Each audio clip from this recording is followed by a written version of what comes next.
വയനാട് സുൽത്താൻ ബത്തേരി കല്ലൂരിൽ കാട്ടാനയുടെ ആക്രമണത്തിൽ കൊല്ലപ്പെട്ട രാജുവിന്റെ കുടുംബത്തിന് 10 ലക്ഷം അടിയന്തര ധനസഹായം നൽകാനും തീരുമാനമായി. 50 ലക്ഷം രൂപ ധനസഹായം നൽകണമെന്ന് സർക്കാരിനോട് ശുപാർശ ചെയ്യാനും സർവകക്ഷി യോഗത്തിൽ തീരുമാനിച്ചു. ദേശീയപാത ഉപരോധിച്ചുള്ള നാട്ടുകാരുടെ പ്രതിഷേധത്തെ തുടർന്ന് മന്ത്രി OR കേളുവിന്റെ നേതൃത്വത്തിൽ നടന്ന സർവകക്ഷി യോഗത്തിലാണ് ധനസഹായം നൽകാൻ തീരുമാനമായത്.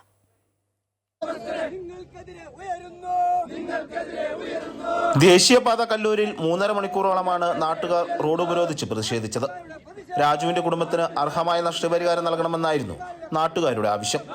സ്ഥലത്തെത്തിയ മന്ത്രി OR കേളുവിനെയും നാട്ടുകാർ പ്രതിഷേധമറിയിച്ചു. തുടർന്നാണ് സർവകക്ഷി യോഗം ചേരാൻ തീരുമാനിച്ചത്.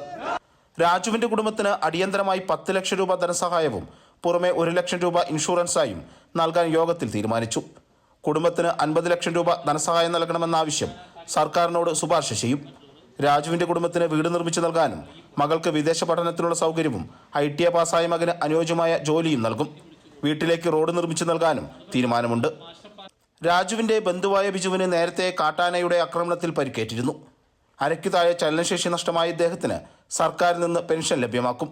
മുഖ്യമന്ത്രിയുടെ ദുരിതാശ്വാസ നിധിയിൽ നിന്ന് സഹായം നൽകാനും തീരുമാനമെടുത്തു. യോഗ തീരുമാനം മന്ത്രിയും കലക്ടറും നേരിട്ടെത്തി സമരക്കാരെ അറിയിച്ചതോടെയാണ് പ്രതിഷേധ സമരം അവസാനിപ്പിച്ചത്. കാട്ടാനയുടെ ആക്രമണത്തിൽ ഗുരുതരമായി പരിക്കേറ്റ രാജു ചികിത്സയിലിരിക്കെയാണ് മരിച്ചത്. അമൃത ന്യൂസ്, വയനാട്.